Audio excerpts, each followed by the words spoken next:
Racism is very much alive today and can be seen directly on a wide variety of digital and online spaces. Racial issues have been prevalent both on the web and in real life. One particular topic that has been widely discussed in recent news is that of police brutality against African Americans. A social media hashtag, Black Lives Matter, was a result of such incidences. Following the frequent use of this hashtag, some people started hashtagging All Lives Matter.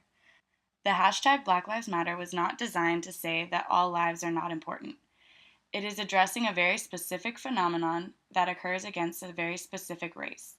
Even though it is true that all lives matter, that is not the point of the hashtag, and altering it in any way is detracting from the original point and once again devaluing the Black lives. It should be common sense that Black lives do indeed matter, but there have been undeniable incidences of discrimination when it comes to Black people and police or criminal matters.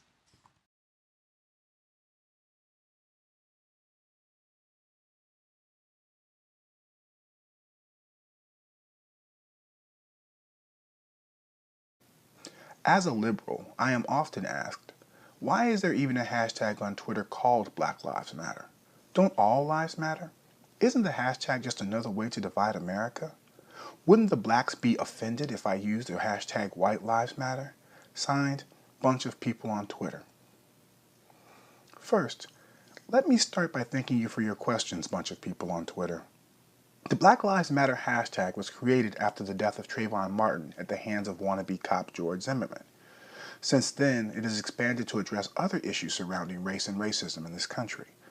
To quote one of the creators of the hashtag, when we say Black Lives Matter, we are talking about the ways in which black people are deprived of our basic human rights and dignity. Recently, the hashtag has been prominent on social media in cases alleging police brutality. Most of the most high-profile cases have resulted in death. For example, it has been used as a rallying cry around the lost lives of Eric Garner and Akai Gurley in New York, John Crawford and 12-year-old Tamir Rice in Ohio, Michael Brown in Ferguson, Missouri, and others.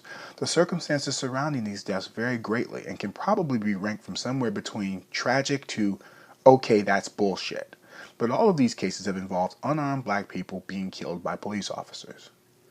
Because the hashtag is meant to draw attention to cases that specifically involve blacks, it would have made little sense to create a hashtag that included everyone.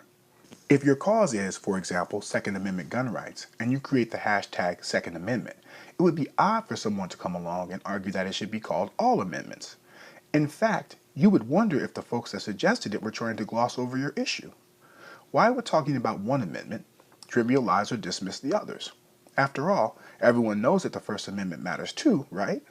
It also bears mentioning that it is improper to pretend that you are focused on all lives when you really are not.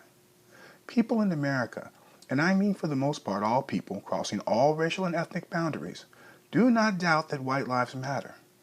But I think the writer Chimamanda Ngozi Adichie got to the heart of the matter when she spoke on another hot topic, feminism. She said that she is asked, why the word feminist? Why not just say you are a believer in human rights or something like that? Her response? Because that would be dishonest. Feminism is, of course, part of human rights in general, but to choose to use the vague expression human rights is to deny the specific and particular problem of gender. It would be a way of pretending that it was not women who have, for centuries, been excluded. It would be a way of denying that the problem of gender targets women. This argument applies well to the hashtag Black Lives Matter. Race is central to the issues that it wishes to address. It is not an argument that other lives don't matter, but that black lives matter too. Our goal is to make a video which clearly demonstrates racial issues pertaining specifically to police brutality by stitching together YouTube videos, images, and screenshots. Then we will discuss activist movements that originated online following such incidences and social media activity that took place. By the end of the video, we would like to portray the web as a powerful tool to fight against ignorance and intolerance. We are intending to draw attention to the severe imbalances that exist within our society and culture, give examples of social and racial injustice, and explain why it is not beneficial to anybody. Encourage people to take advantage of the web and its ability to bring people together to rise to action. Persuade people to care about social injustice even if it doesn't affect them directly. With the world's current rise in digital culture, it is important that people start critically thinking about the way that we use technology. Rather than using the web for simply entertainment purposes, people should use it as a tool for further enlightenment of all beings. It is proven that division and discrimination is harmful to human beings, and outdated ideas of separation need to be thrown out. The web is a direct reflection of society's behavior is a great place to start. When discussing matters of race, people can often brush it off if their own race is not the one in question. However, what affects one affects all. Issues that impact Black people don't only impact Black people. In the world, one act of hate can snowball into thousands, and people should strive for not just tolerance, but celebration of people of all races and backgrounds. Throughout this semester, we have discussed how we shape technology and technology shapes us.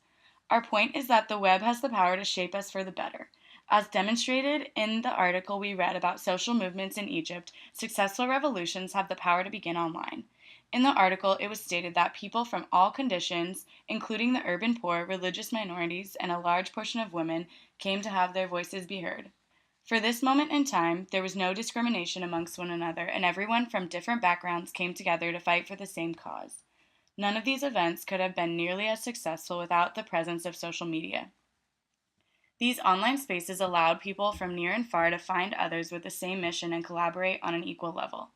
I believe this is one of the most, if not the most, powerful examples of how the web can be used for great purpose.